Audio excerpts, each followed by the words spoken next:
آیت نمبر ہے 94. اعوذ باللہ من الشیطان الرجیم. بسم اللہ الرحمن الرحیم. یا ایہا الذین آمنوا اذا ضربتم فی سبیل اللہ فتبینوا ولا تقولوا لمن القى الیکم السلام لست مؤمنا تبتغون عرض الحياة الدنيا فعند الله مغانم كثيرة كذلك كنتم من قبل فمن الله عليكم فتبينوا إن الله كان بما تعملون خبيرا.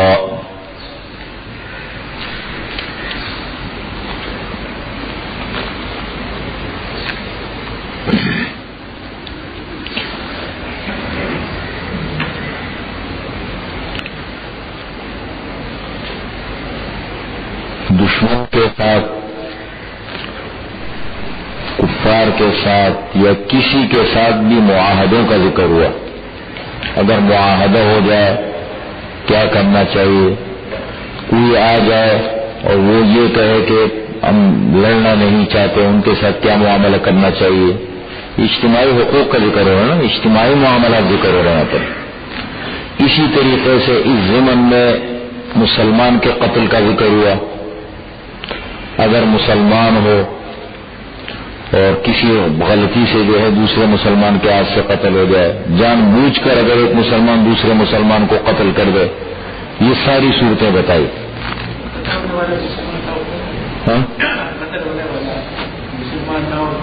وہ بھی بتایا نا.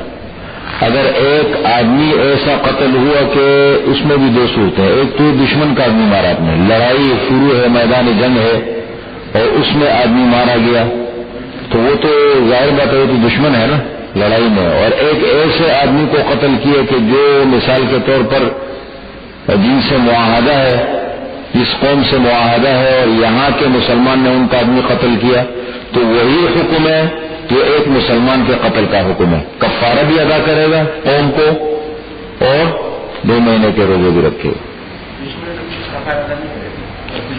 نہیں، 2 صورتیں اس کی.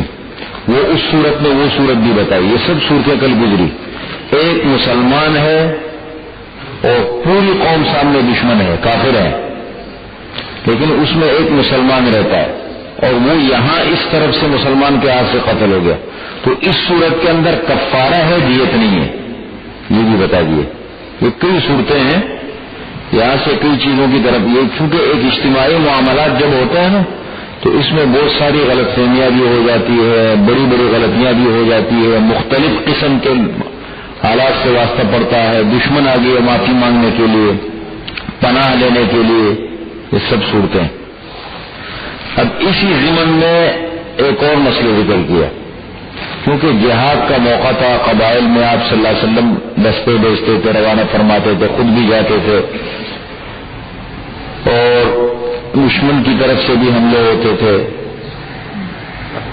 تو کبھی کبھی جب دستے بھیجتے تھے غلطی سے غلطی بڑی ہو جاتی تھی، وہ بھی جاتی ہے. ایک آدمی کی ظاہر بات ہے، آدمی جہاد کرنے کے لیے کسی اور علاقے میں جا رہا ہے دشمن کے خلاف لڑنے کے لیے، اب راستے میں کوئی آ گیا، پتہ نہیں بھائی یہ جاسوس ہے کون ہے، بڑی بڑی غلطیاں ہو سکتی ہیں نا.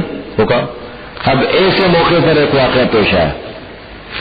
آپ صلی اللہ علیہ وسلم نے ایک اس کو روانہ فرمایا لشکر کو، حضرت اسامہ بن زید کو ان کا امیر مقرر فرمایا. اسامہ بن زید آپ صلی اللہ علیہ وسلم کے بڑے چہیتے تھے، بڑی آپ صلی اللہ علیہ وسلم ان سے محبت فرماتے تھے.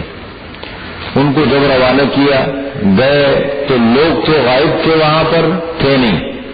ایک چرواہا بکریاں چرا رہا تھا اور حقیقت میں یہ چرواہا پورا علاقہ دشمن کا تھا، لیکن یہ ایک چرواہا جو ہے یہ مسلمان ہو گیا تھا. اب ایسے موقعوں پہ پتہ نہیں لگتا کہ بھائی اب کیا پتہ لگتا ہے، ہم گئے دوسرے علاقے میں، وہاں کے لوگوں کو نہیں جانتے، وہاں کے حالات کا پتہ نہیں. اتنا پتہ ہے کہ پورا علاقہ دشمن ہے قبیلہ، کیسے پتہ لگتا ہے کہ یہ مسلمان ہے یا نہیں؟ اور کلمہ اگر پڑھتا ہے دل سے پڑھتا ہے یا نہیں پڑھتا، یہ تو ہمیں نہیں معلوم نا، دل کا بھی اللہ کو. اب ایسا ہوا کہ وہ چرواہے نے جب مسلمانوں کو دیکھا وہ نیچے اترا، سلام کیا اس نے سلام کیا، اور بہت یعنی جیسے ایک بڑے اچھے اس کے ساتھ ملا مسلمان گھبرا گئے کہ اس کا جو یہ انداز ہے نا یہ کیا کہتے ہیں مشکوک ہے، اب قتل کر دیا اس کو۔ حضرت اسامہ بن زید نے اس کو اس سے خدشے سے کہ یہ منافق ہے شاید یہ ہمیں کہیں نقصان نہ پہنچا دے، قتل کیا۔ بہرحال جو ہونا تھا ہو گیا، مدینہ منورہ واپس آ گئے، آپ صلی اللہ علیہ وسلم کو ذکر کیا تو آپ صلی اللہ علیہ وسلم کو بڑی سخت تکلیف پہنچی، اس سے بہت ناراض ہو گئے۔ تو فرمایا کہ بھائی آپ نے ایک مسلمان جب اس نے کلمہ پڑھا اور سلام کیا، پہلے اس نے آ کے سلام کیا، کلمہ بھی پڑھا اس نے کہا جب سلام کیا کلمہ پڑھا آپ نے کیسے اس پر ہاتھ اٹھایا؟ تو کہنے لگا یا رسول اللہ کہ وہ ہمیں سمجھ میں نہیں آیا کہ وہ اندر سے کیا ہے، حالات ایسے تھے۔ فرمایا کہ حل شققت من قلبی، آپ نے اس کا دل چیر کے دیکھا تھا اندر سے کہ یہ منافق تھا اندر سے؟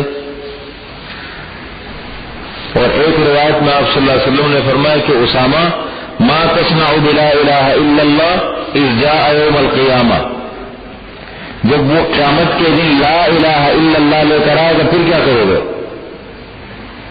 یعنی آپ صلی اللہ علیہ وسلم نے وہ سخت ناراضگی کا اظہار فرمایا اس پہ۔ وہ اب دیکھیں یہ واقعہ اور نوعیت کا ہے، کبھی ایسا بھی ہو سکتا ہے کہ ایک آدمی کلمہ پڑھتا ہو لیکن ہم اس کے پس منظر کو اچھی طریقے سے، یہ پورے مفہوم کو ہر طرف سے سمجھنا پڑتا ہے۔ ایک علاقہ ہے، ایک آدمی کو اچھی طریقے سے ہم سمجھتے ہیں کہ اس کی ساری کاروائیاں، اس کے تگ و دو ساری چیزیں مشکوک ہے، آدمی ہم جانتے بھی ہیں وہ بظاہر کلمہ بھی پڑھتا ہے، ایسا بھی ہو سکتا ہے۔ ایسے واقعات بھی صحابہ کرام کے دور میں پیش آئے ہیں، کلمہ پڑھتے تھے، سب کچھ کرتے تھے لیکن تھے مشکوک حقیقت میں، اور صحابہ جانتے تھے کہ یہ ہے، ایسے بھی قتل ہوئے۔ لیکن یہاں بالکل واقعہ الگ نوعیت کا ہے، تو یہاں پر وہ سخت آپ صلی اللہ علیہ وسلم نے اس پر ناراضگی کا اظہار فرمایا، اور اسی سے متعلق اللہ تعالیٰ نے اس قسم کے واقعات کہ اگر آدمی ایسی جگہ ہو مسلمان ہو تو کیا کرنا چاہیے، اس سے متعلق قرآن کریم نے ہدایت دی کہ اس کی حالت کا پتہ نہ ہو پھر کیا کرنا چاہیے۔ یا ایھا الذین آمنوا، اے ایمان والو، اذا ضربتم، یہ میرے رات کے ساتھیوں کو قرآن کریم میں یا ایھا الذین آمنوا کتنی بار آیا؟ 9 ہے نا؟ آپ لوگ ایک کام کر لیں، اب تک جتنا پڑھا ہے نا یا ایھا الذین آمنوا کو شمار کرے کتنے ہو گئے، پھر آگے جتنے پڑھتے جائیں گے نا تو ترتیب صحیح ہو جائے گی۔ یہ کل آپ نکال کے لائیں کتنے یا ایھا الذین آمنوا آ چکے ہیں۔ فرمایا یا ایھا الذین آمنوا، اے ایمان والو، اذا ضربتم فی سبیل اللہ، جب تم چلو اللہ کی راہ میں، سفر کرو اللہ کے راستے میں، فتبینوا، پس خوب تحقیق کر لیا کرو۔ اس لیے آپ صلی اللہ علیہ وسلم کی ایک عادت مبارکہ کیا تھی؟ رات کے وقت بھی حملہ نہیں کرتے تھے، اگر رات کو پہنچا لشکر آپ کا پڑاؤ ڈالتے تھے، صبح کے اجالے کا انتظار کرتے تھے۔ خیبر پہ بھی جب حملہ کیا آپ نے یہود پر لشکر لے کے، تو رات کو پہنچے، پڑاؤ ڈالا، پڑاؤ ڈالنے کے بعد صبح کا انتظار کیا، صبح جب اجالا ہو گیا سورج نکلا، وہ لوگ اپنے پوڑے وغیرہ وہ سامان لے کے کھیتوں کی طرف نکلے، دیکھا سامنے لشکر پڑا مسلمانوں کا، فوراً دوڑے قلعوں میں گھس گئے، محمد والخمیس، محمد والخمیس، محمد اپنے لشکر کے ساتھ پہنچ چکا ہے۔ تو آپ صلی اللہ علیہ وسلم کی ایک بڑی عجیب عادت تھی، رات کو کبھی حملہ نہیں کرتے تھے، صبح کا انتظار فرماتے تھے۔ مطلب اس میں غلط فہمی ہو جاتی ہے، بڑے نقصانات ہو جاتے ہیں۔ آپ صلی اللہ علیہ وسلم نے جب بھی لشکر روانہ فرمایا ہے تو ہدایت دی ہے۔ ابو داؤد شریف کی روایت ہے کہ کسی مسلمان کو قتل مت کرو، کسی عورت کو قتل مت کرو، کسی بچے کو قتل مت کرو، جو اپنے عبادت خانے میں بیٹھ کر اپنی عبادت میں مصروف ہے غلط طریقے سے اس کو مت کرو، جو تمہارا مقابلہ نہ کرے اس کو قتل مت کرو۔ کیا مطلب ہے؟ جو تمہارے مقابلے میں آئے بس دشمن، یہ تو سب ہدایت دی ہے موقع مناسبت کے طور پر۔ فتبینوا، پس خوب تحقیق کرو. ایسے بھی مواقع آ جاتے آئے ہیں، لکھا ہے کہ دشمن نے کیا کر دیا، مسلمانوں کو آگے کر دیا بطور ڈال کے. جن علاقوں میں مسلمان رہتے تھے مقابلہ شروع ہوا، دشمن نے مسلمانوں کو پکڑ کے بطور ڈال کے آگے رکھ دیا تاکہ یہ مسلمان تیر چلائے لڑے تو سامنے کون ہو. ایسے وقت میں پھر مسئلہ بیان کیا گیا، سخت حالات ہو، مشکل حالات ہو، لڑنا ضروری ہوتا ہے نا. جنگ دیکھے جنگ ہوتی ہے، اس میں تو پھر بہت عجیب عجیب قسم کے حالات پیش آ سکتے ہیں. تو مثال مشہور ہے، جنگ میں تو پھر موت ہوتی ہے نا. موت، جنگ تو جنگ ہے خطرناک. اب یہ بم مارتے ہیں، یہ دیکھیں گے یہ جو کفارہ کے مسلمانوں کے علاقوں پہ بم مارتے ہیں، اس میں پتہ ہے جو ان کے مقابل ہیں نا لڑنے والے، وہ میرے خیال میں بہت کم ان کو لگتی یہ چیزیں لگتی ہوں گی. اکثر کون مرتے ہیں اس میں؟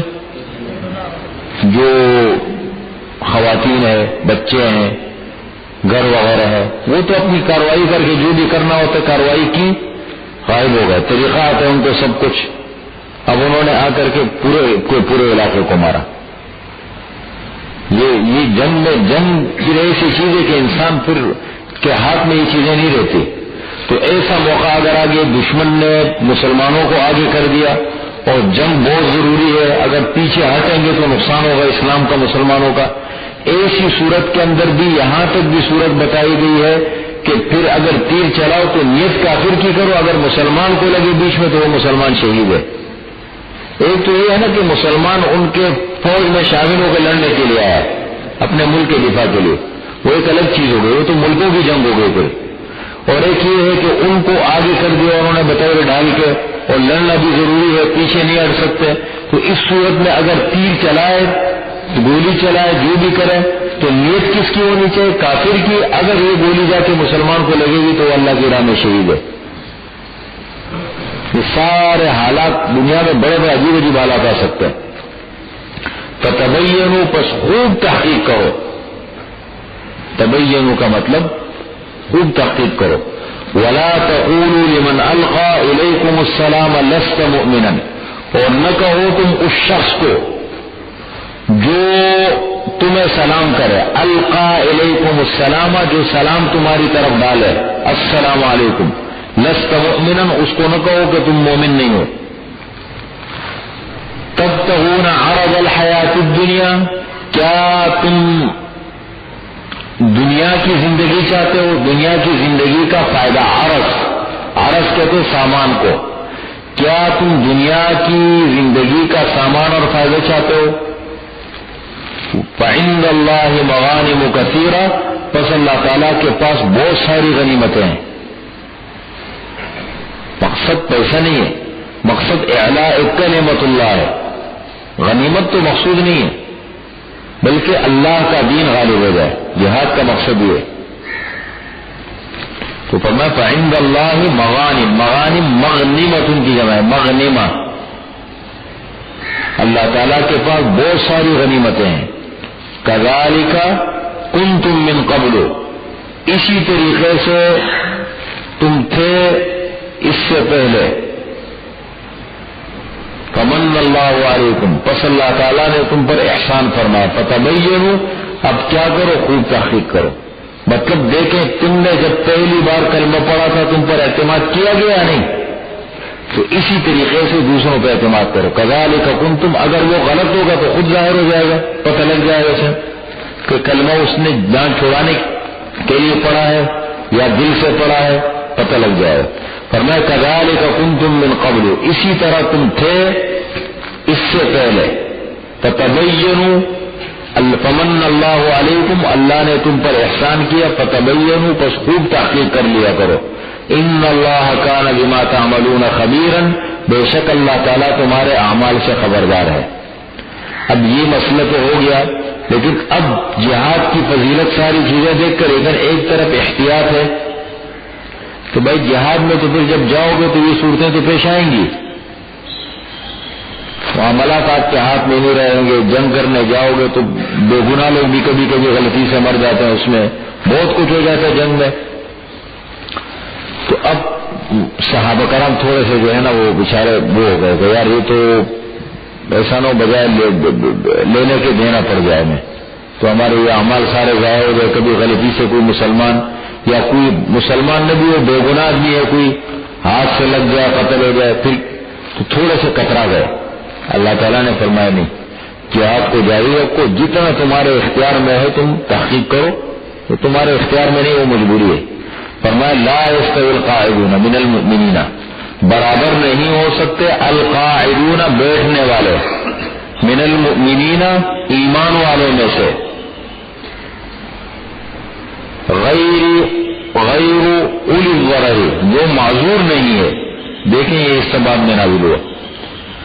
پہلے یہ تھا لا یستوی القاعدون من المؤمنین والمجاہدون فی سبیل اللہ باموالہم وانفسہم. جب یہ صحابہ کرام کے مزاج کو دیکھیں نا، حضرت عبداللہ ابن ام مکتوم رضی اللہ عنہ آپ صلی اللہ علیہ وسلم کے صحابہ میں تھے، نابینے تھے اور بڑے جلیل القدر صحابی ہے.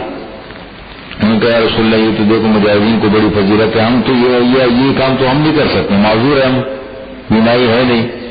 تو اللہ تعالیٰ نے دیکھیں یہ کہ غیر اولی الضرر، ہمیشہ یہ اصول یاد رکھیں کہ جس آدمی کو اللہ تعالیٰ نے مثال کے طور پر کیا نہیں دیا، ایک اختیار نہیں دیا ہے، اس کی طاقت نہیں ہے، اس حوالے سے معذور ہے، تو اللہ تعالیٰ نے اس کے لیے دوسری جگہ پر رکھا ہے.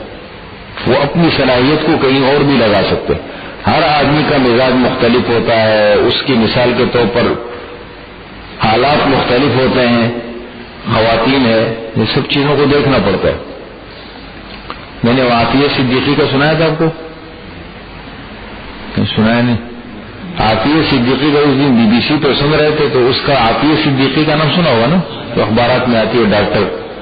تو اس کے شوہر نے انٹرویو دی BBC کو، اس سے پوچھا کہ اس نے کہا کہ دیکھو جب ہم افغانستان پر حملہ ہوا، امریکہ نے حملہ کیا، تو اس نے مجھ سے کہا کہ دیکھو ہم یہاں بیٹھے امریکہ میں اور مسلمانوں پہ بارود برس رہے ہیں، مسلمانوں کو قتل کیا جا رہا ہے، ہم یہاں بیٹھے ہماری زندگی کا کیا فائدہ ہے، ہمیں جانا چاہیے، مسلمانوں کی خدمت کرنی چاہیے.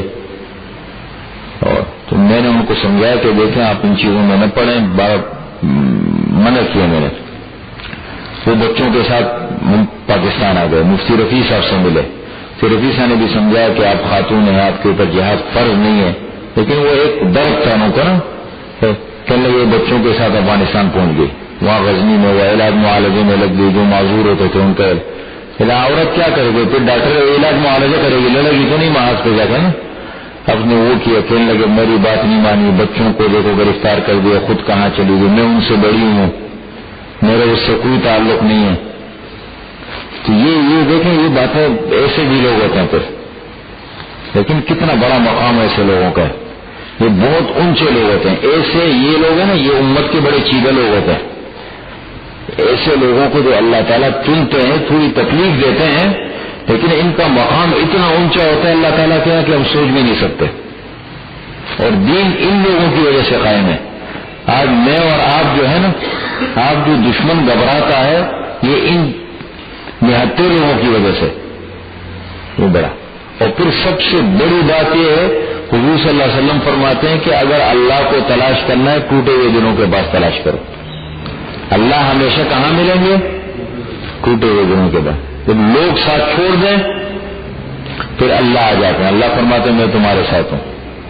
تو یہ دیکھیں یہ غیر اولی الضرر، جو ضرر والے نہیں. عبداللہ ابن مکتوم نابینے تھے اور آپ صلی اللہ علیہ وسلم کو اللہ تعالیٰ کی طرف سے ڈانٹ پڑی تھی ان کی وجہ سے. سورہ عبس میں پورا واقعہ آتا ہے کہ یہ آئے تھے، آپ صلی اللہ علیہ وسلم تھوڑی سی کہیں اور مصروف تھے، تو اللہ تعالیٰ نے بڑے سخت الفاظ استعمال فرمائے. تو آپ صلی اللہ علیہ وسلم کی عادت مبارکہ کیا تھی، جب بھی یہ آتے تھے تو آپ صلی اللہ علیہ وسلم اٹھ کر کے چادر بچھا کر کے ان کو بٹھاتے ہوئے اور فرماتے تھے جاء الذی حدثنی ربی، وہ آدمی آیا جس کی وجہ سے اللہ نے مجھے ڈانٹا ہے.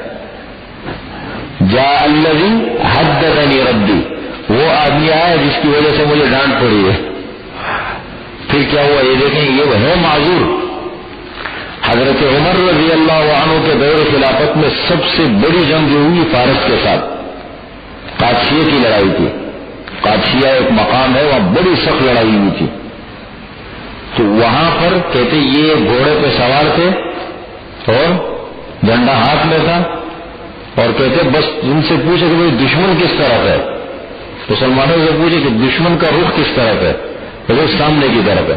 گھوڑے پہ بیٹھ گئے، گھوڑا روانہ کر دیا، اللہ اکبر کے نعرے لگاتے ہوئے جا کے دشمن کے اس میں گھس گئے. اب پتہ دیکھا نہیں، جا کے گھس گئے، وہ ساری لشکر ان کی سفید تتر بتر کر دی، شہید ہو گئے. ایسے لوگ بھی ہوتے ہیں. یہ ان کے بارے میں ان کے کہ یا رسول اللہ ہم پھر کیا کریں، ہم تو معذور ہیں، مجاہدین کا بڑا مقام ہے، ہم تو جہاد نہیں کر سکتے. تو اللہ تعالیٰ نے فرمایا لا يستوي القاعدون من المؤمنین غیر اولی الضرر، برابر نہیں ہو سکتے بیٹھنے والے ایمان والوں میں سے جو معذور نہ ہو، جو معذور نہ ہو. اس کی تفصیل بتائی ہے سورہ توبہ آیت نمبر 91 میں، نوٹ کر لیا والا، کہ معذور تو ہیں بہت سارے ہو سکتے ہیں، معذور مرد بھی ہو سکتے ہیں، خواتین بھی ہو سکتی ہے. آیت نمبر 91 نوٹ کر لے بس. ليس على الضعفاء ولا على المرضى ولا على الذين لا يجدون ما ينفقون حرج اذا نصحوا لله ورسوله. معذور آدمی اگر کوئی ہے، کوئی بھی معذور آدمی ہے جو جہاد نہیں کر سکتا، تو اس صورت میں فرمایا اس کا عذر قابل قبول ہے، وہ مستثنا ہے. شرط کیا؟ اذا نصحوا للہ ورسولہ، جب اللہ اور اللہ کے رسول کا خیر خواہ ہو، مسلمانوں کی خیر خواہی، دین کی خیر خواہی، اللہ اور اللہ کے رسول کی خیر خواہی اس کے دل میں ہو. اب معذور ہے تو یہ شرط ہے اس کے ساتھ کہ اذا نصحوا للہ ورسولہ والمجاہدون فی سبیل اللہ باموالہم وانفسہم. فرمایا بیٹھنے والے اور جہاد کرنے والے اللہ کے راستے میں اپنے مالوں کے ساتھ اور اپنی جانوں کے ساتھ، یہ دونوں برابر نہیں ہیں. فضل اللہ المجاہدین باموالہم وانفسہم علی القاعدین درجۃ. اللہ تعالیٰ نے فضیلت دی ہے مجاہدین کو جو جہاد کرتے ہیں اپنے مالوں اور اپنی جانوں کے ساتھ، بیٹھنے والوں پر درجۃ، درجے میں، درجے کے لحاظ سے فضیلت دی ہے. لیکن وَكُلًّا وَعَدَ اللَّهُ الْحُسْنَى، ہر ایک سے اللہ نے اچھائی کا وعدہ فرمایا. حسنہ سے مراد جنت کا. جنت یہاں بھی کما سکتا ہے آدمی، ادھر بیٹھے بیٹھے بھی آدمی جہاد کر سکتا ہے. ایک آدمی کہتا ہے کہ چلو میں مجاہدین کے ساتھ تعاون کروں گا، یا کوئی اور اپنی صلاحیت استعمال کرے. جاہدوا الکفار والمشرکین باموالکم وانفسکم والسنتکم. جہاد کرو کفار مشرکین کے ساتھ، جانوں کے ساتھ، مالوں کے ساتھ، زبان کے ساتھ. مختلف شعبے ہیں. انسان دیکھے میں اپنی صلاحیت کو کہاں استعمال کر سکتا ہوں، دین کے فروغ کے لیے، دین کے غلبے کے لیے. وَكُلًّا وَعَدَ اللَّهُ الْحُسْنَى، ہر ایک سے اللہ نے اچھائی کا وعدہ لیا ہے، جنت کا. وَفَضَّلَ اللَّهُ الْمُجَاهِدِينَ عَلَى الْقَاعِدِينَ أَجْرًا عَظِيمًا، اور اللہ تعالیٰ نے فضیلت دی ہے مجاہدین کو بیٹھنے والوں پر اجر عظیم کے ساتھ، یعنی ان کے لیے بڑا اجر ہے.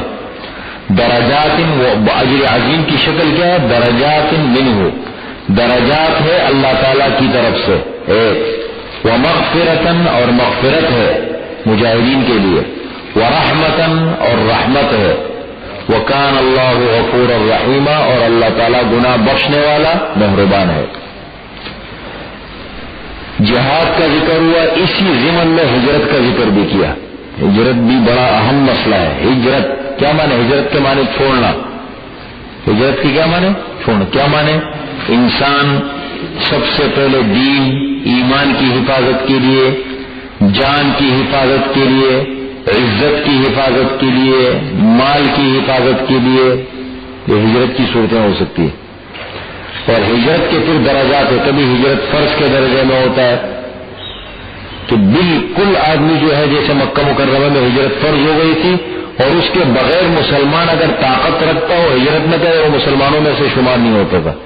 ٹھیک ہے، ہجرت کرنا فرض تھا. اور کبھی کبھی فقہاء نے لکھ کر ایسے حالات بھی آ جاتے ہیں کہ ہجرت کرنا مستحب ہو جاتا ہے. آدمی ایسے ماحول میں رہتے کہ چاروں طرف ماحول خراب ہے اور اس میں اتنی استعداد طاقت نہیں ہے، علمی نظریاتی پختگی، ذہنی طور پر اتنی پختگی نہیں ہے اور عملی طور پر اتنی پختگی نہیں ہے اور اتنا علم نہیں ہے کہ اپنے آپ کو بچا سکے، معاشرے میں کام کر سکے، بلکہ اپنا ایمان بچانا اس کو پتہ ہے کہ ماحول مجھے متاثر کر دے گا۔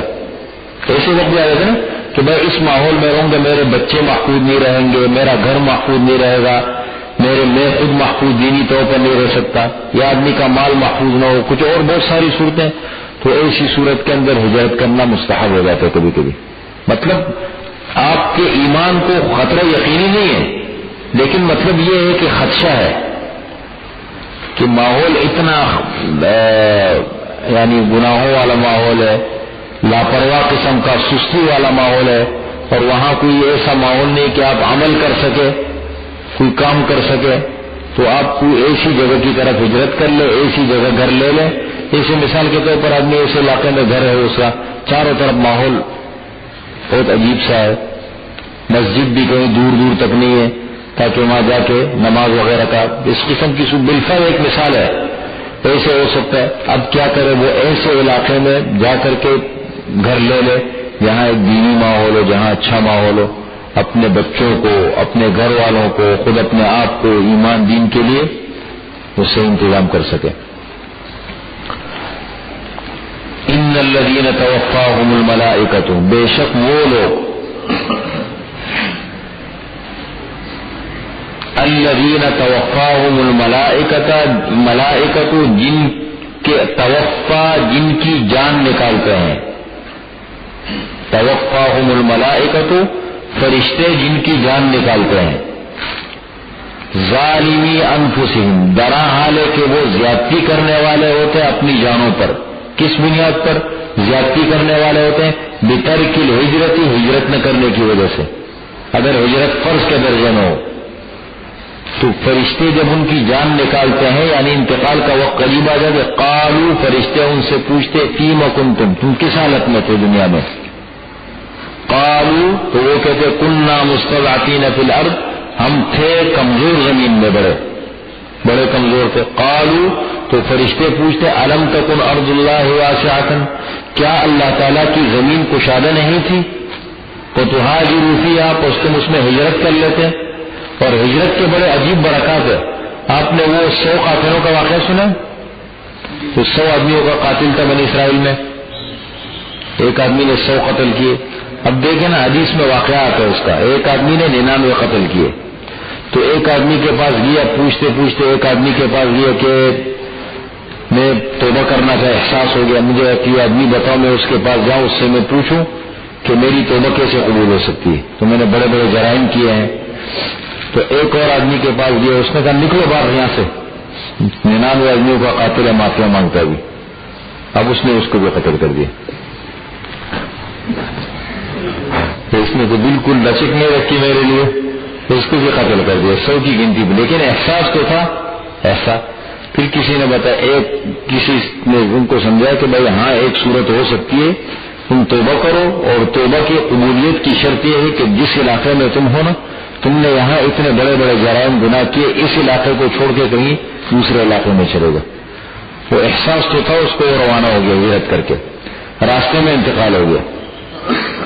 اب کہتے ہیں حدیث میں ہے کہ دونوں قسم کے فرشتے آ گئے، عذاب کے فرشتے بھی پہنچ گئے اور رحمت کے فرشتے بھی پہنچ گئے۔ رحمت کے فرشتوں نے کہا ہم لیں گے اس کو، اس کی روح کو، اور عذاب کے فرشتوں نے کہا ہم لیں گے۔ اب یہاں کہ انہوں نے، رحمت کے فرشتوں نے کہا کہ بھائی یہ تو توبہ کر کے نکلا ہے، ختم، توبہ قبول ہو گئی۔ تو انہوں نے کہا نہیں، یہ ابھی جس علاقے کی طرف ہجرت کرنے والا تھا، جہاں اس کو پہنچنا تھا وہاں پہنچا نہیں ہے۔ دیکھو اختلاف کی شکل دیکھیں، اللہ نے ایک اور فرشتہ بھیجا کہ دیکھو ایسے کر لو، یہ جو علاقہ ہے نا اس کو ناپو، جہاں سے نکلا ہے وہاں تک فاصلے زیادہ قریب ہے، جہاں کی طرف چلا ہے وہاں کی طرف زیادہ قریب ہے۔ تو جب اس کو ناپا، حدیث میں یہاں تک الفاظ آتے ہیں غالباً حدیث میں کہ وہ اس علاقے کے قریب تھا جو جہاں سے چلا تھا، تو اللہ نے زمین کو حکم دیا کہ مطلب اس طرف جو ہے وہ اس طرف اس طرح تو پھر رحمت کے فرشتے اٹھا کے لے گئے اس کو. یہ بھی ہوتا ہے. توبہ تو بہت بڑی چیز ہے نا. تو قالوا الم تکن ارض اللہ واسعۃ، کیا نہیں تھی اللہ کی زمین کشادہ، فتہاجروا فیہا، پس تم اس میں ہجرت کر لیتے. تو اولئک، پس یہی لوگ ہیں، مأواہم جہنم، ان کا ٹھکانہ جہنم ہے، وساءت مصیرا، اور برا ٹھکانہ ہے. ہاں معذور بھی ہوتے ہیں، ان کے پاس سواری نہیں ہوتی، جو دشمن کے مرغے میں ہوتے چل نہیں سکتے ہیں، ان کے پاس وسائل نہیں ہوتے ہیں، جو چل پھر نہیں سکتے ہیں، بہت سارے عذر. الا المستضعفین من الرجال والنساء، مگر جو لوگ کمزور ہیں، مستضعفین کمزور ہیں مردوں میں سے اور عورتوں میں سے، والولدان، اور بچوں میں سے، لا یستطیعون حیلۃ، نہ وہ طاقت رکھتے ہیں حیلۃ، حیلے کی، کہ کوئی تدبیر کر کے نکلے، منصوبہ بنائے. حیلۃ مانے منصوبہ، ان کے پاس کوئی منصوبہ ہے. ولا یہتدون سبیلا، نہ ان کو راستہ معلوم ہے، نہ وہ راہ پاتے ہیں. فاولئک عسى اللہ ان یعفو عنہم، پس وہ لوگ ہیں قریب ہے، امید ہے کہ اللہ تعالیٰ ان سے درگزر کرے، کیونکہ وہ تو معذور ہے نا، اللہ تعالیٰ ان سے درگزر کر لے. وکان اللہ عفوا غفورا، اور اللہ تعالیٰ درگزر کرنے والا، بخشنے والا ہے. یہ دیکھیں بہت بڑی، یہ جو اس قسم کے واقعات میں انسان کو بڑی عبرت مل سکتی ہے. بسا اوقات انسان کام کرتے جان چھڑانے کے لیے، اور بسا اوقات بہت سارے کاموں میں انسان حقیقت میں معذور ہوتا ہے، طاقت نہیں ہوتی. اب کل میں ایک جگہ گیا تو ایک اسپتال کا ڈاکٹر ہے مالک ہے، وہ یہاں پڑھنے آتا ہے. تو میں نے وہ محلے والوں کو بتایا کہ وہ اس کا ذکر ہے. میں نے کہا بھائی یہ آدمی تو بڑا اچھا آدمی ہے، تو ہماری تفسیر میں آتا ہے، مجھے ملا بھی تھا اتوار کے دن، بڑی پابندی سے آتا ہے. تو کہنے لگے چھوڑو آپ کو نہیں معلوم یہ صحیح آدمی نہیں ہے. میں نے کہا کیوں؟ کہنے لگے آپ کو نہیں معلوم، ہمارا تو واسطہ پڑ گیا. میں نے کہا واسطہ آپ کو پڑھتے؟ میں نے تو دیکھا ہے تفسیر میں تو بڑی پابندی سے بیٹھتا ہے، بہت شوق سے آتا ہے پوچھتے ہوئے. تو کہنے لگے، میں نے کہا کیا آپ کو کیا غلطی نظر آئی اس میں کہ آپ کہتے ہیں غلط ہے، کس بنیاد پہ کہتے ہیں؟ کہنے لگے کہ یہ نماز کے لیے نہیں چھوڑتے لوگوں کو. میں نے کہا نماز پڑھنے سے منع کرتے ہیں، جماعت سے روکتے؟ کہتے جماعت سے. میں نے کہا جماعت سے تو اگر ڈیوٹی کا وقت روک سکتا ہے، اگر مسجد دور ہے، انتظام کہیں نہیں ہے بالفرض، اگر کسی اصول کی بنیاد پر روکتا ہے تو شریعت میں گنجائش تھی. اس لیے شریعت کو سمجھنے کی ضرورت ہے. بسا اوقات آدمی ایسے وقت پر مفتی بننے کی کوشش کرتے ہیں کہ وہ مفتی بننے کی جگہ نہیں ہوتی. سمجھ رہے؟ یہ کلابی تقوی اللہ کو نہیں دکھانا چاہیے. ایک جگہ میں گیا جھگڑا تھا، وہ مسئلہ چل رہا تھا، تو ایک چوکیدار نے ہاتھ اٹھایا، وہ مگر ملازمین بہت سارے کہتے ہیں بیان کریں ان کے سامنے ملازمین. تو میں نے امانت پہ بیان کی کہ دیکھو امانت داری کے ساتھ اپنا کام کرو، اپنے رزق کو حلال کرو پورا. یہ بات ایک چوکیدار نے ہاتھ اٹھایا کہ جماعت پڑھنے کی اجازت نہیں دیتے. تو وہ اس مالک نے مجھے کہا مولوی صاحب آپ مجھے بتائیں، اگر میری غلطی ہو آپ مجھے بتائیں، میں ماننے کے لیے تیار. مسجد ہے بہت دور، ہم سب میں خود نماز پڑھنے بچے چلے جاتے ہیں. اس کو ہم نے رکھا ہے چوکیداری کے لیے، اس کو مسلح میں نے دیا ہے کہ تم یہاں پڑھ لیا کرو. یہ کہتے ہیں میں جماعت پڑھنے جاؤں گا، اگر میری غلطی ہے تو آپ بتائیں میں اجازت دوں. میں نے اس کو کہا آپ کی غلطی ہے چوکیدار کو، آپ کو چوکیداری کے لیے رکھا ہے یا آپ کو جو ہے ٹھیک ہے جماعت ہے سنت مؤکدہ، لیکن بعض صورتیں ایسی آ جاتی ہیں کہ وہ دیکھیں اس مسئلے کو پورا دیکھنا پڑتا ہے. اب وہ گھر خالی چھوڑ کر کے کہاں وہ بھی چلے گئے سب. بھائی آپ نماز اذان ہو گئی، آپ اپنا مسلح بچھاؤ، اطمینان سکون کے ساتھ وہاں نماز بھی پڑھو، وہاں نوافل بھی پڑھو، وہاں تلاوت بھی کرو. اس سے منع نہیں کرتا آپ کو. چوکیداری کا مقصد کیا ہوتا ہے؟ یا مولوی صاحب نے ایک چوکیدار دیا کسی کو ادھر پڑوس میں پارک کے کونے پہ، وہ پورا دن قرآن ہاتھ میں لے کے تلاوت کر رہا ہوتا تھا.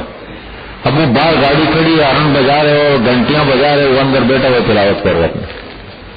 اب وہ بیچارے لوگ بھی تو بڑے سادے ہوتے ہیں نا، گھبراتے ہیں، تو کہتے ہیں اگر ہم اس کو چھیڑیں گے ہم گناہگار نہ ہو جاؤ، قرآن پڑھو. اب وہ کرتے کرتے کرتے جب صبر کا پیمانہ لبریز آ گیا، آپ خود تو نہیں کہہ سکتے تھے مولوی صاحب کو آپ کو بتایا. مولوی صاحب نے کہا اس کو میرے پاس دے دو. تو اس کو بٹھایا، کہنے لگے بھائی یہ بتاؤ آپ یہ قرآن پڑھ کے دین کو بدنام کرتے ثواب کما رہے ہو یا گناہ کما رہے ہو؟ آپ یہ ثواب کما رہے ہو، گناہ کما رہے ہو، آپ اپنی روزی کو بھی حرام کر رہے ہو اور آپ گناہ بھی کما رہے ہیں، اللہ کو بھی ناراض کر رہے ہیں۔ تلاوت کے وقت تلاوت کرو، گیٹ پہ بیٹھے ہو اور گاڑیاں باہر ہارن بجا رہے اور آپ بیٹھ کے تلاوت کر رہے ہو۔ تو ایسے بھی لوگ ہوتے ہیں، دین کے مزاج کو سمجھنے کی ضرورت ہے۔ یہ اللہ کا بڑا دین میں تو عجیب دیکھے، ایک مسئلے کی پوری نوعیت کو دیکھنا پڑتا، یہ نہیں بسا اوقات ایک ہی مسئلہ ہوتا ہے، اس مسئلے کی پوری نوعیت کو ہر طرف سے دیکھنا پڑتا ہے۔ کبھی آدمی کی کیفیت جب بدلتی ہے، حالت اس حساب سے مسئلہ بھی بدل جاتا ہے، وہ تو نہیں ہوتا۔ ایک آدمی نماز پڑھ سکتا ہے جماعت کے ساتھ، وہی آدمی معذور ہو گیا، مسجد نہیں جا سکتا، حکم بدل گیا نہیں بدلا۔ تو ہر احکامات ہے اور ہر اس سے ہے، اس لیے پورے مسئلے کو ہمیشہ سمجھنا چاہیے۔ کبھی دین کو ہم اپنے عمل کی وجہ سے بدنام کر دیتے ہیں۔ تو فرمایا کہ قالوا کیا ہے وکان اللہ عفوا غفورا، بے بسی حالات کی وجہ سے بھی ہوتی ہے، کمزور نہ ہو لیکن حالات نہیں تو یہ ہے نا مستضعفین میں کا مطلب یہ جو فالتو بتائی نا، لا یستطیعون حیلۃ، اس کے پاس منصوبہ نہیں ہے کہ وہ نکل سکے، نکلے کیسے، جکڑے ہوئے ہیں زنجیروں میں، نہ ان کو راستہ معلوم ہے یا نہ ان کے پاس وسائل ہے، یا مثلا ایک صورت نیچے اور آ رہی ہے، دیکھیں ابھی مسئلہ چل رہا ہے۔ ومن یہاجر فی سبیل اللہ، ایک صحابی تھے ان کا نام تھا زمرہ بن جندب، ضاد کے ساتھ، ضاد زمرہ، ضاد میم را گولہا، زمرہ بن جندب، یہ بہت زیادہ بوڑھے ہو گئے تھے، یعنی خود چل پھر نہیں سکتے تھے، لیکن ہجرت کی اہمیت کو اور اس کی تاکید کو جب سنا تو اپنے بیٹوں سے کہنے لگا مجھے چارپائی پہ باندھ دو، مجھے یہاں سے نکالو، بس میں نہیں رہنا چاہتا۔ انہوں نے کہا دیکھیں آپ جو ہے آپ کریں گے لیکن آپ معذور ہے۔ کہنے لگے نہیں جو بھی ہے، اب بچے بھی شاید اس کی وجہ سے رکو، کیا مسئلہ ہے واللہ، لیکن ان کا اپنا واقعہ ہی منقول ہے۔ کہنے لگے نہیں مجھے لیکن لے کے نکلو یہاں سے۔ انہوں نے بڑا سمجھایا، بات نہیں مانی۔ اب وہ جب بڑا اصرار بڑا ان کو چارپائی پہ ڈال کے اور لے کے اس کو روانہ ہو گئے۔ اس کا اللہ نے ذکر فرمایا ومن یہاجر فی سبیل اللہ، اور جو ہجرت کرے اللہ کے راستے میں، لیکن وہاں لے جانے والے موجود تھے، اگر لے جانے والے نہ ہو پھر بھی معذور ہے۔ جو ہجرت کرے اللہ کے راستے میں، یجد فی الارض مراغما کثیرا وسعتا، وہ پائے گا زمین میں کیا جی مراغمن، مراغم کے معنی ہے بھاگنے کی جگہ یا نکلنے کی جگہ، مراغمن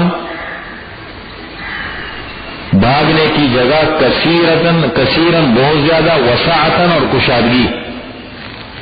ومن یخرج من بیتہ مہاجرا الی اللہ ورسولہ، اور اس کو پھر موت بھی آ گئی راستے میں، اور جو نکلے اللہ کی راہ میں، من بیتہ اپنے گھر سے، ومن یخرج من بیتہ، اور جو نکلے اپنے گھر سے، مہاجرن ہجرت کرتا ہوا اللہ اور اللہ کے رسول کی طرف، ثم یدرکہ الموت، پھر پالے اس کو موت آ جائے راستے میں، فقد وقع اجرہ علی اللہ، پس تحقیق اس کا اجر اللہ کے ذمہ ثابت ہو گیا، اللہ اجر دیں گے اس کو۔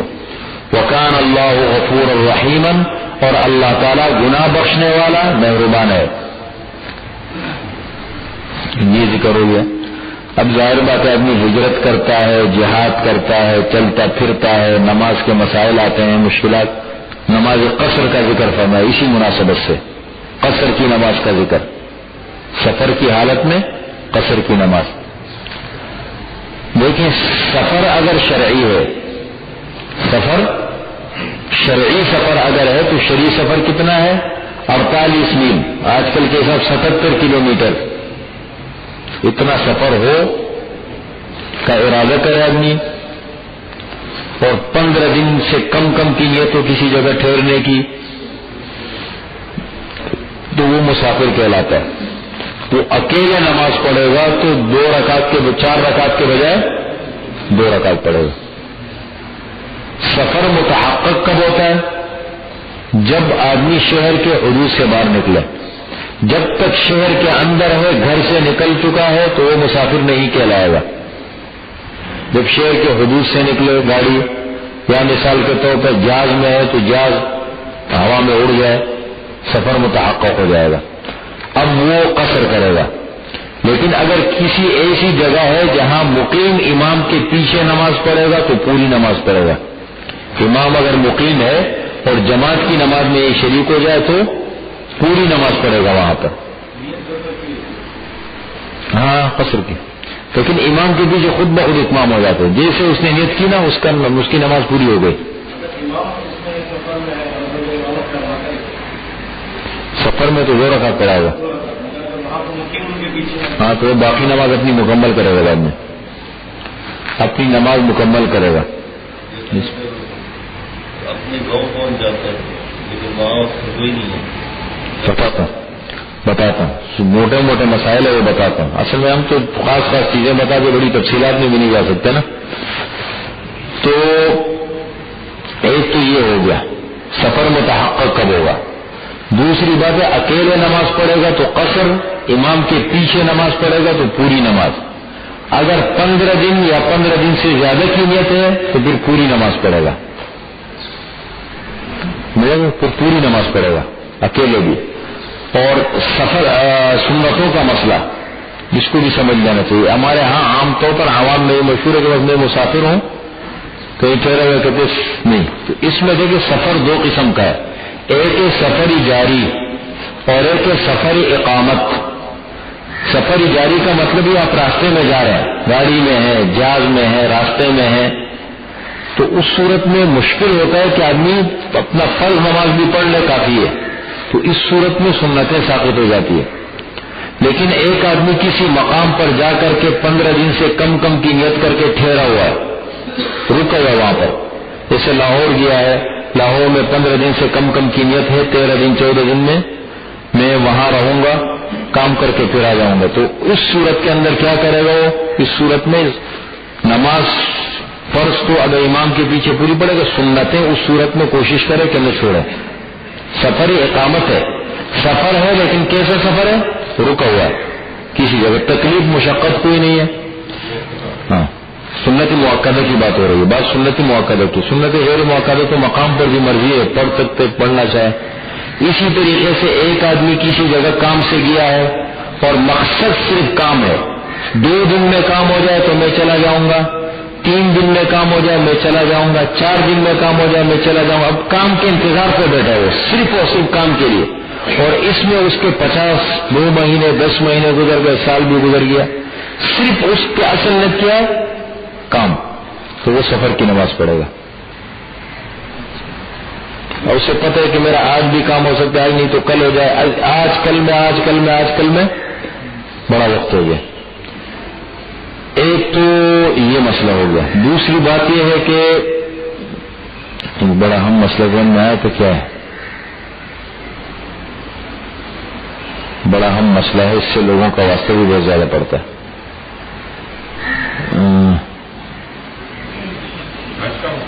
نہیں آج کا نہیں، عوام کا واسطہ پڑتا ہے بہت زیادہ. ہاں یہ گاؤں کا یہ بہت پوچھتے ہیں لوگ.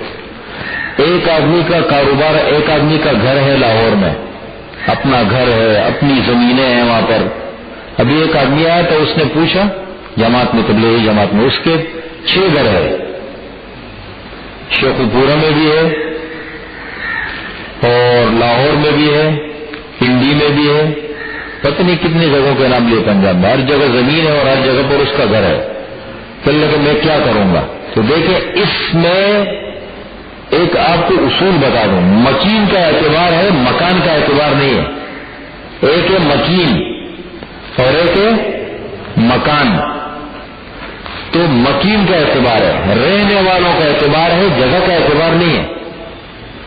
ایک آدمی کا اپنا اصل گھر جو ہے وہ لاہور میں، اپنا اصل گھر، اور یہاں وہ کرائے پر ہے، لیکن ٹھہرا ہوا یہاں بچوں کے ساتھ یہیں ٹھہرا ہوا وہ 1 سال کے لیے یا 6 مہینے کے لیے کام کرنے کے لیے آیا ہے، ڈیوٹی اس کی یہاں لگ گئی.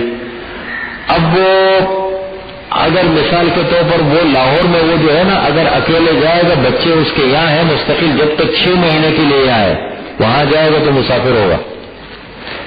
جہاں انسان کے والدین رہتے ہوں، والد والدہ میں سے کوئی یا والدین دونوں ہوں، وہاں آدمی جائے گا تو خود بخود مقیم ہو جائے گا. اب ایک آدمی کے والدین امریکہ میں رہتے ہیں کسی شہر میں، کبھی کبھی ملنے جاتا ہے، جو بھی ہے نہیں بھی جاتا، لیکن والدین کے ہاں چلا گیا وہ مقیم ہوگا.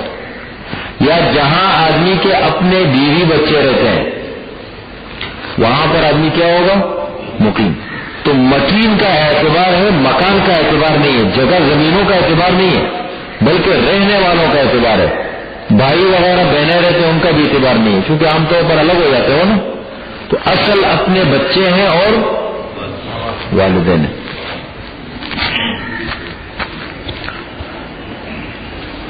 وَإِذَا ضَرَبْتُمْ فِي الْأَرْضِ، اور جب تم چلو زمین میں، فَلَيْسَ عَلَيْكُمْ جُنَاحٌ، پس تمہارے اوپر کوئی گناہ نہیں، أَن تَقْصُرُوا مِنَ الصَّلَاةِ، یہ کہ تم قصر کرو نماز میں.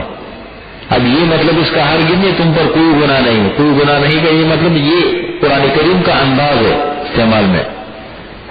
ٹھیک ہے. اب مطلب قصر تو کرنا لازم ہے. پھر اگر ایک آدمی مسافر ہے، وہ کہتے ہیں میں مسافر ہوں، میں تو پوری نماز پڑھوں گا، اکیلے نہیں، پوری نہیں پڑھ سکتا ہو. شریعت نے اس کو قصر کرے تو نماز کے اندر قصر. یہ جملے کا یہ مطلب فَلَيْسَ عَلَيْكُمْ جُنَاحٌ أَن تَقْصُرُوا مِنَ الصَّلَاةِ، یہ ایک قرآن کریم کا عرب کا انداز اس کے مطابق ہے نا. ان الصفا والمروۃ من شعائر اللہ فمن حج البیت او اعتمر فلا جناح علیہ ان یطوف بہما. اب کوئی حرج نہیں، وہاں تو جب عمرہ کرنا ہے، حج کرنا ہے تو طواف کرنا ہے یا نہیں، سعی کرنی ہے یا نہیں ہے. تو اسی طریقے سے یہاں پر یہ محاورات عرب ہے. فلیس علیکم جناح ان تقصروا، تم پر کوئی گناہ نہیں یہ کہ تم قصر کرو نماز میں سے. ان خفتم، اگر تم خوف کرو، یہ قید اتفاقی کہلاتا ہے، کیونکہ عام طور پر جہاد کے موقع پہ یہ حکم اترا ہے، اس لیے ان خفتم اگر تمہیں خوف ہو. اب خوف نہ بھی ہو، ایک آدمی مسافر ہے کوئی خوف نہیں ہے تو قصر تو کرے گا نا. تو یہ قید کیا کہلاتا ہے؟ اس کو قید اتفاقی کہتے ہیں. اتفاقی. ان خفتم، اگر تم خوف کرو، سمجھ رہے بات کو، خوف نہ بھی ہو پھر بھی قصر کرے گا. ان خفتم ان یفتنکم الذین کفروا، اگر تم خوف کرو یہ کہ فتنے میں ڈالیں گے تمہیں کافر. ان الکافرین کانوا لکم عدوا مبینا، بے شک یہ کافر جو ہے نا یہ تمہارے کھلے دشمن ہیں. یہ مسئلہ بھی ختم ہو گیا. اسی مناسبت سے آگے صلاۃ الخوف کا حکم. صلاۃ الخوف، خوف کی نماز. ایک آدمی دشمن کے حملے کا خطرہ ہے یا جا چکا ہے دشمن کے مقابلے میں جہاد کے لیے، ایسے موقع پر دیکھیں اس سے ایک بات کی طرف اور جہاد کی اہمیت کا پتہ لگتا ہے کہ کتنا بڑا اہم عمل ہے. اس لیے کہ اس کے بغیر اللہ کا دین غالب نہیں رہ سکتا. ہر ملک اور ہر مذہب دنیا کا وہ اپنے دفاع کے لیے کچھ اصول بناتے ہیں. کوئی بھی ملک بغیر دفاع کے نہیں رہ سکتا. اصول ہے نا. اسلام نے اپنے مسلمانوں کو دفاع کا حق دیا ہے اور اس کا نام رکھا ہے جہاد. جہاد کی پھر بہت ساری صورتیں، ایک دفاعی صورت بھی ہے، ایک اقدامی صورت بھی ہے. کبھی کبھی ایسا ہوتا ہے کہ دشمن نے حملہ کیا، آپ دفاع میں لڑ رہے اپنے، یہ بھی صورتیں ہیں. کبھی کبھی ایسا بھی ہے کہ آپ جا کے اقدام کرتے ہیں، یہ بھی صورتیں ہیں. سب صورتوں کو دیکھنا پڑتا ہے. اقدام کی صورت میں جہاد فرض کفایہ ہو جاتا ہے، دفاع کی صورت میں فرض عین کی صورت اختیار کر لیتا ہے. یہ سب صورتیں. اب یہاں پر کیا حکم آیا؟ آپ صلی اللہ علیہ وسلم ایک جگہ گئے جہاد کے لیے، قبیلہ جوہینہ، یہ مدینہ منورہ سے عرب میں ایک قبیلہ ہے جوہینہ. تو عصر کی نماز کا وقت قریب ہوا. دیکھیں اتنا دشمنوں کو بھی معلوم ہوتا ہے.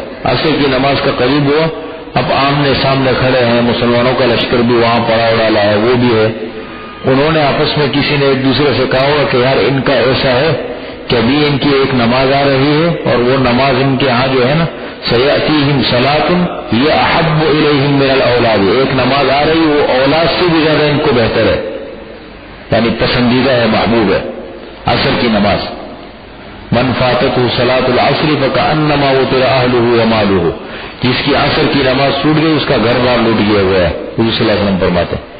اب انہوں نے پتہ نہیں یہ بات کہاں سے لی تھی، بولے بھائی ایک نماز آ رہی ہے اولاد سے بھی زیادہ ان کو پسندیدہ ہے وہ، اور جب یہ نماز میں لگ جائیں گی تو پھر یہ مسلمان جب نماز پڑھتے ہیں نا تو پھر ان کو پتہ ہی نہیں رہتا پھر کہ ہم کہاں ہیں.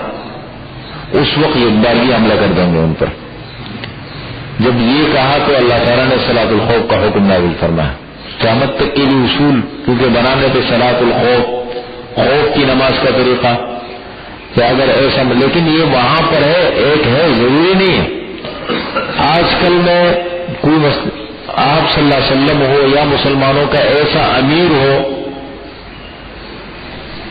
دشمن کو بھی بتانے کے لیے ہوتے کہ دیکھیں بھائی ان کے تو دین میں نماز کی کتنی بڑی اہمیت ہے، لیکن جہاد کے موقع پر دیکھو نماز کے لیے کیا ترتیب رکھی گئی ہے، تو اس سے اور جہاد کی اہمیت کی طرف بھی اشارہ ہوتا ہے. ورنہ آج کل صلاۃ الخوف ہر جگہ نہیں ہے. اب جیسے آج کل اگر مجاہدین لڑتے ہیں کسی جگہ دشمن کے مقابلے میں سامنے کھڑے ہیں تو ایک جماعت جا کر کے بڑے اطمینان سکون کے ساتھ اپنی پوری نماز پڑھ کے فارغ ہو جائے، وہ آ جائے دشمن کے سامنے کھڑے ہو جائے، دوسرے جگہ جا کے اپنی نماز پوری پڑھ لے. یہ بہتر صورت اس کی اب بھی ہے. صلاۃ الخوف بعض جگہوں میں جیسے آپ صلی اللہ علیہ وسلم کے دور میں آپ صلی اللہ علیہ وسلم کے پیچھے نماز پڑھنا صحابہ کی چاہت تھی ایسے، یا ایسا اگر کوئی دور آ جائے، حضرت مہدی کا دور آ جائے تو ایسے موقع پر ہوتا ہے نا متفقہ امیر ہو اس قسم. اب کیا کیا صلاۃ الخوف کے اندر امام جو امیر کمانڈر ہے وہ 2 جماعتیں بنائے. اس کی پھر مختلف صورتیں ہیں. قرآن کریم نے جو صورت نقل کی مقصد، قرآن نے ایک مقصد کی طرف اشارہ کر دیا، صلاۃ الخوف ہے بس. اب جتنے بہتر انداز میں اس کو ادا کر سکتے ہو بہتر سے بہتر انداز میں ادا کر لو. اور اگر صلاۃ الخوف پڑھنی یہ طریقہ ہے کہ ایک لشکر جماعت کو 2 حصوں میں تقسیم کیا جائے، ایک جا کر کے نماز پڑھ لے، جا کر کے کا مطلب ایک طرف ہو کے نماز پڑھ لے. اس میں پھر یہ صورت بھی آتی ہے اگر قبلہ رخ نہیں ہے، پھر دشمن بالکل، اب دشمن اس طرف ہے، اس طرف یوں کھڑے تو پھر یہاں قبلہ رخ بھی ثابت ہو جاتا ہے. قبلے کی طرف منہ کرنا بھی ضروری نہیں ہے بلکہ اس طرف منہ کر کے رفع اینما تولوا فثم وجہ اللہ، جہاں بھی تم اپنے چہرے پھیرو گے وہاں اللہ کی توجہ ہے. قرآن میں آتا ہے اب اس طرف منہ کر کے نماز پڑھو. کیا کریں؟ ایک تو بالکل دشمن کے سامنے چوکنے رہے، اس لیے کہ حملہ کرے کم از کم پہلے اس میں دفاعی اس میں رہے، اور دوسرے سائڈ پہ کھڑے ہو کے اپنی نماز پڑھ لے. امام 1 رکعت پڑھا لے، ان کو 1 رکعت پڑھا لی. اب امام سے نے سجدہ کر لیا، اللہ اکبر، کھڑا ہو گیا دوسری رکعت کے لیے. اب وہ کھڑا رہے، بس انتظار میں کھڑا رہے. یہ جماعت آ جائے اور دشمن کے سامنے کھڑی ہو جائے. اب وہ جو پہلی جماعت تھی وہ جو دشمن کے سامنے کھڑی تھی اب وہ چلے گئے، وہ امام کے پیچھے نیت باندھ لے. اب یہ ان کے پیچھے نماز پڑھ لے. امام کی کتنی رکعتیں ہو گئی اگر مسافر ہے؟ امام جب سجدہ کر لے تو بیٹھ کر کے السلام علیکم ورحمۃ اللہ یہ سجدہ کر کے یہ اٹھ کے آ جائے. تو پھر جب یہ آگے دشمن کے سامنے کھڑی ہو جائے یہ جماعت اپنی پوری نماز پڑھ لے. دیکھیں آپ کہیں گے یہ کیا چکر ہے، یہ تو اپنی نماز اس سے اچھی پڑھ لے جو یہ فارغ ہو جائیں گے. یہ آنا جانا یہ اس سے بہت بڑا اس میں وہ ہے جہاد کی اہمیت کو بتانے کے لیے. کہتے کہ جہاد نے نماز کی کیفیت کو کتنا بدل دیا، سمجھ رہے ہیں؟ ورنہ آج کل تو آسان مسئلہ یہ ہے کہ بھائی ایک جماعت پڑھ لے فارغ ہو کے دوسری جماعت آ جائے، کہتے ہیں صورت ہے. لیکن اس میں بھی بڑا خاص ہوا صلاۃ الخوف. پھر اس کی مختلف صورتیں بھی ہو سکتی ہیں.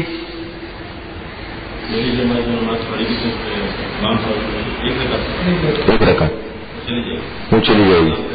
نہیں خاموشی کے ساتھ بھی نماز میں ہے. ابھی گفتگو تو خاموشی کے ساتھ آگے ادھر کھڑے رہے.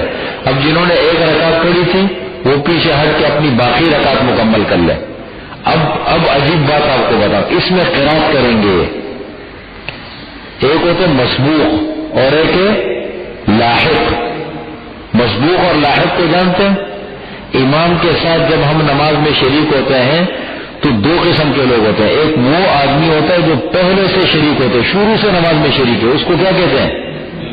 مسبوق. اس کو تو پوری نماز مل گئی، قرات مل گئی. ایک وہ آدمی ہے کہ جس کی کچھ رکعتیں نکل گئی جماعت کی، بعد میں آئے، اس کو کیا کہتے ہیں؟ لاحق. یہ کیا کرے گا؟ اب یہ جب امام سلام پھیر لے گا تو یہ کھڑے ہو کر کے کیا کرے گا؟ اپنی باقی ماندہ نماز پوری کرے گا. کس کیفیت کے ساتھ؟ قرات بھی کرے گا. اس میں اگر 2 رکعتیں چھوٹی ہے، 3 چھوٹی ہے تو 2 رکعتوں میں قرات کرے گا، اس لیے کہ فرض کی پہلی 2 رکعتوں میں قرات واجب ہے، تو اس کی وہ رکعتیں چھوٹ گئی جو قرات والی تھی. سمجھ رہے؟ یہ سب مسائل ہیں. تو یہ جنگ کی حالت میں ہے. جنگ میں بھی یہ ہوگا. جنگ میں ایک لاحق ہے، جو پہلے امام کے ساتھ شریک ہوئی تھی وہ لاحق ہے اور وہ مسبوق ہے، اور دوسری کیا ہے؟ وہ لاحق ہے. اب یہ انہوں نے کیا کیا؟ مثال کے طور پر امام کے ساتھ ایک رکعت پڑھ کے جیسے وہ دوسری جماعت آ گئی، یہ پیچھے ہٹ کر کے اپنی پوری نماز پڑھ لیں گے، اور وہ پھر آ کر کے جو ہے وہ باقی وہ اپنی رکعت پڑھ لیں. اس کی صلاۃ الخوف کے کئی طریقے ہیں. اس میں 2-3 طریقے بلکہ 4 طریقے ہیں اس کے اندر مختلف. اگر مثال کے طور پر کوئی منتخب ایک جماعت جا کے اپنی پوری نماز پڑھ لے، دوسری جماعت جو ہے، یہ بھی صلاۃ الخوف کی شکل ہے. صلاۃ الخوف کی شکل یہ بھی ہے کہ ایک جماعت دشمن کے سامنے رہے، دوسری جماعت جا کر کے پوری اطمینان سکون کے ساتھ اپنی پوری نماز پڑھ لے، فارغ ہو کے آ جائے، اب یہ جگہ جا کے اپنی پوری نماز. یہ بھی صلاۃ الخوف ہے. یہ جو تقسیم کیا نا صلاۃ الخوف کی، یہ بھی شکل ہے. تو یہ ساری شکلیں ہیں، اس کا ذکر کیا، اس کا ترجمہ کل کریں گے انشاءاللہ.